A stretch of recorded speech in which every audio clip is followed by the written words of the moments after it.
You ask Tiger to solve. This deals with linear equations with one unknown. The final result is x equals 2. Let's solve it step by step. Isolate the x. Multiply both sides by 12.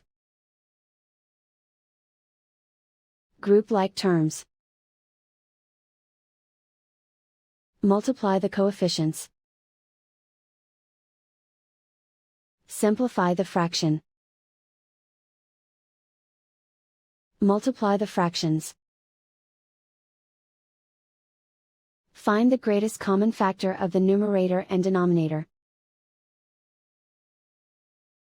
Factor out and cancel the greatest common factor.